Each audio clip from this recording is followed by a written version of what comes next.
美欧爆发激烈争吵，起因美国对乌克兰提出28条，并逼迫乌克兰不签也得签。俄罗斯自然不吃惊，一切都在意料之中。乌克兰大吃一惊，最后自己还是被卖了。欧洲义愤填膺，美国你这是认贼作父。当然，外交语言话不能说得这么白，但意思都在了。看一下西方媒体，现在全是震惊。法新社说，这28条将使俄罗斯不费一枪一弹，又获得2300平方公里的领土，相当于整个卢森堡的面积。CNN 感叹，川普满足了克里姆林宫长期以来的诉求。金融时报等说，川普要求乌克兰在领土、军队、规模及武器问题上向俄罗斯做出重大让步，突破自身红线。按照媒体的报道，川普已经批准了这28条，并要求乌克兰在下周4感恩节前签署协议。川普暗示泽连斯基别无选择，只能接受。他的原话是，他得喜欢，如果他不喜欢，那他们就继续争斗吧。28条的核心是什么？我仔细看了一下，领土是最关键的条款。1. 美西方承认克里米亚、顿涅茨克、卢甘斯克为俄罗斯领土。2. 乌克兰放弃顿涅茨克和卢甘斯克还掌握的地区，换取俄罗斯掌控的其他地区部分乌克兰土地。3. 赫尔松和扎波罗热就地停火，俄罗斯占据的土地事实上都归俄罗斯。还有4. 乌克兰修改宪法，明确不加入北约。5. 乌克兰军队缩减约一半，保持在40万到60万间。6. 北约不在乌克兰驻军，乌克兰获得安全保证，欧洲在波兰部署战斗机。7. 西方取消对俄罗斯所有制裁，邀请俄罗斯重返 G88， 所有战争行为赦免，以后双方不得索取任何战争赔偿。9. 俄语和乌克兰语都是乌克兰国家语言。乌禁止纳粹意识形态和活动。10. 乌克兰100天内举行大选。还有一条关于被冻结资产，1000亿美元额被动资产将投入美国主导的乌重建项目，美国从中分得50%收益。欧洲追加1000亿美元扩大重建资金池，欧方被动资产解冻，剩余额被动资产注入美俄联合投资工具，用于实施特定领域合作项目，旨在强化双边关系与共同利益。这一条很符合特不靠谱个性。简单对比一下，开战以前俄罗斯所有诉求几乎都得到了满足，俄罗斯的土地还更扩大了，美国则获得了各种收益。乌克兰得到了什么？泽连斯基悲愤地说，乌克兰正面临一个非常艰难的选择，要么失去尊严，要么失去关键伙伴，或者面临28个难点，或者一个极其严酷的冬天。哪个关键伙伴？毫无疑问，美国。但泽连斯基还不得不一再感谢川普，说乌克兰始终尊重并将继续尊重美国总统唐纳德·川普结束流血冲突的愿望。我们对每一项切实可行的提议都持积极态度。乌克兰不感谢。事实上，根据美国的28条，乌克兰100天内选举，这也意味着泽连斯基的下台。在感谢川普的同时，泽连斯基给欧洲领导人打了一个又一个电话。在乌克兰看来，美国这28条实际上是俄罗斯的方案，只是通过美国的手又逼迫乌克兰签署。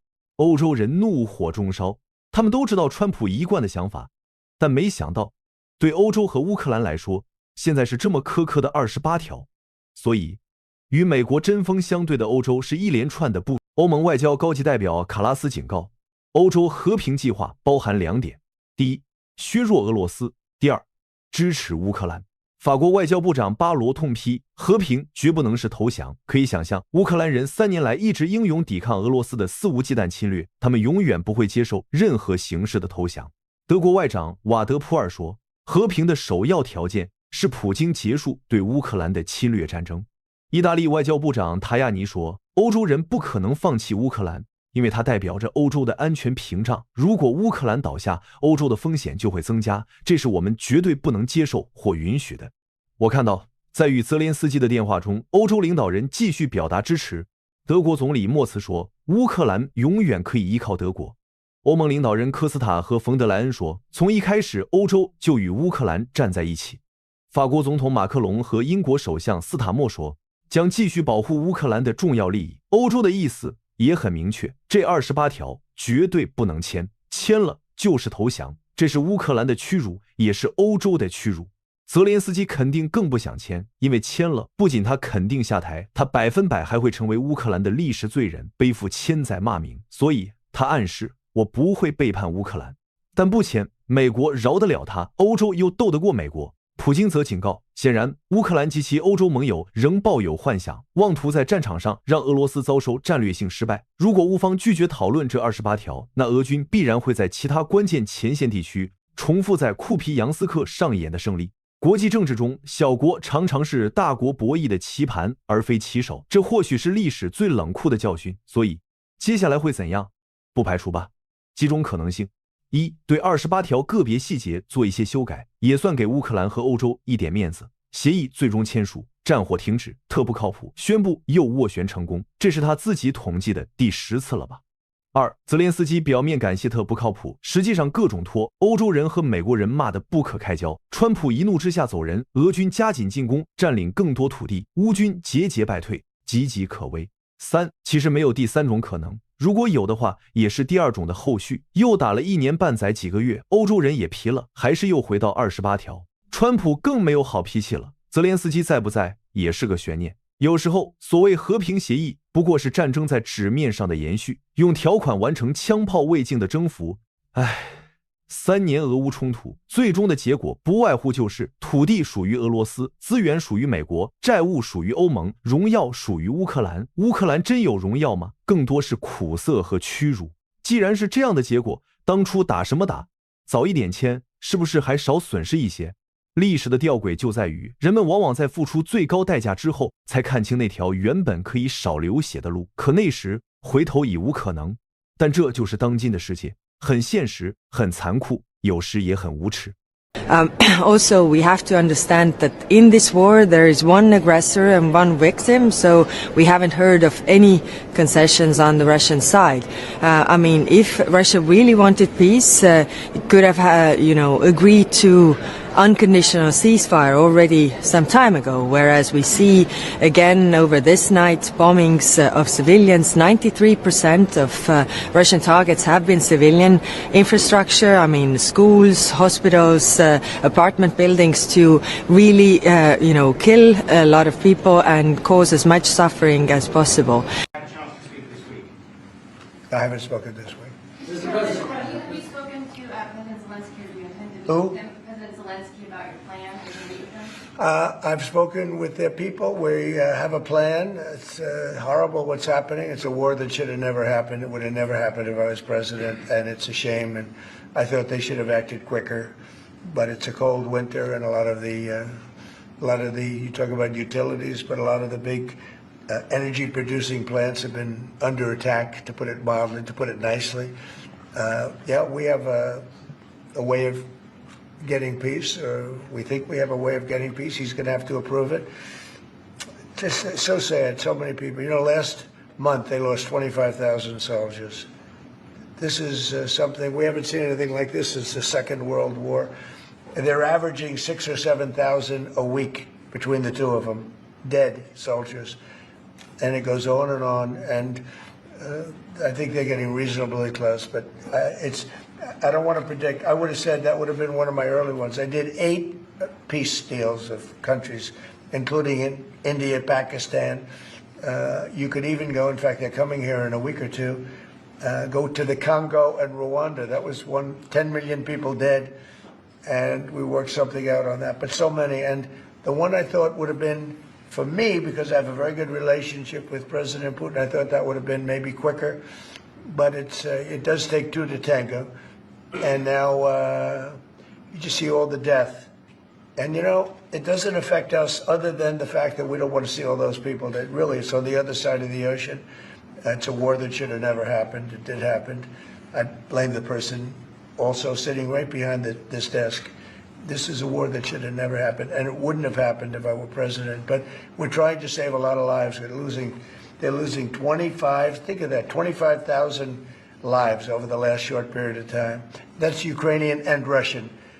And it's a shame. What happens if I wanted to ask you also about this Ukraine plan. Yeah. President Zelensky said today that his country would risk either giving up a partner or giving up its dignity. There's been criticism that this deal... You mean he doesn't like it? It's unclear. He was sort of Well, pretending... he'll have to like it, and if he doesn't like it, then, they should just keep fighting, I guess, The suggestion that he made, though, was that if he doesn't accept it, that the U.S. would pull back its support for Ukraine. Is that Well, at some accurate? point, he's going to have to accept something. He hasn't accepted. You remember right in the Oval Office not so long ago, I said, you don't have the cards. Don't forget, I inherited this war. This war never would have happened. I inherited this war. And I thought he should have made a deal a year ago, 2 years ago. The ultimate deal would have been if it never started. That would have been the good deal. That could have been done too if you had the right president, but you didn't have the right president. Mr. President.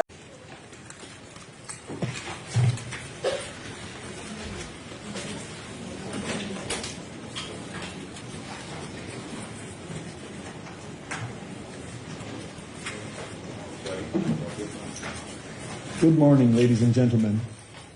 Thank you for joining us for our European Union pre-G20 press conference. Presidents von der Leyen and Costa will deliver introductory statements to set the scene before we open the floor for your questions. Good morning. Julia Payne from Reuters. I was wondering if you had any thoughts about the US 28-point plan for peace in Ukraine. Is it acceptable to you? And is Zelensky or the US or Russia bringing you into the discussions? Well, thank you for your question. The European Union has not been communicated any plans in official matter. That it makes no sense for me, for us, to comment at this point.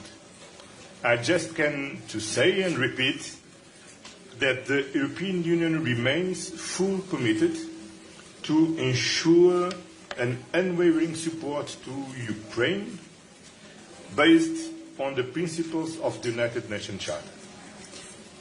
So indeed, from day one on, we have stood by Ukraine, side by side with Ukraine, and together we are defending the principles of the UN Charter. And we have been working intensely with President Zelensky and the coalition of the willing for a just and a lasting peace. And this is an ongoing process.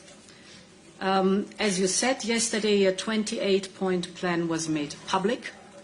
We will discuss the situation both with European leaders and with leaders here in the sidelines of the G20. I will also reach out to President Zelensky to discuss the matter. Important is a key principle we have always upheld, and that is nothing about Ukraine without Ukraine. Final question, folks. We have time for one more. Over here, please. Good morning. I'm Michael Patricio. I'm a regular contributor to BBC and CNN. In fact, I just got off BBC and founder of the World Briefing on Substack. They just asked me on BBC how the EU could possibly find itself so, excuse my language, appallingly sidelined by the peace process in Ukraine just now. And I have to be very frank with you. I've been based in Ukraine since before the start of the war. I talk to Ukrainians every day. Just before coming here, I visited one of the cemeteries where Ukrainian servicemen and women paid the ultimate cost. They are overflowing. So my question is, a lot of Ukrainians ask, how is it that the EU member states contribute more to the Russian war machine in terms of energy payments than it does to aid to Ukraine? Why is it that it took so long for 19 packages of sanctions? Had everything been delivered in one blow, we wouldn't be where we are. And finally, the drip, drip, drip approach to providing weaponry, Taurus missiles to be specific in this case. How do you see the EU's role going forward, given what's happening, especially with the American, let's call it imposition of themselves in the process? Thank you. So we have been by Ukraine's side from the very beginning on. First of all, it was the goal of Vladimir Putin to take Kyiv in 3 days or 3 weeks. He failed dramatically. This is first and foremost because of the courage of the Ukrainian people, without any question. But we supported from day one on the Ukrainian people as much as possible. And we've contributed more than 180 billion euros to support not only the Ukraine with military capabilities, but also, of course, with budget support. And this will continue without any question. We have indeed unleashed 19 sanctions packages, and these are biting sanctions. You see it when you look at the increasing difficulties the Russian economy has, soaring inflation, soaring interest rates, an overheated war economy. Slowly but surely the figures are showing that the sanctions are biting. And why not in one go? Because the sanctions often also reply to the circumventions of loopholes. So you put a sanction, there appears a loophole, you close the loophole, etc.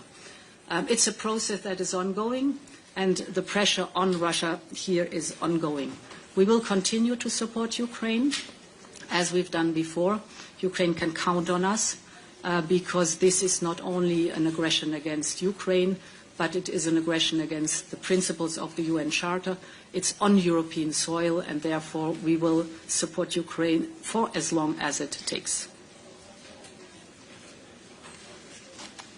This concludes our press conference. Ladies and gentlemen, thank you to the Presidents. Have a good afternoon. All right. Thank you, my friend.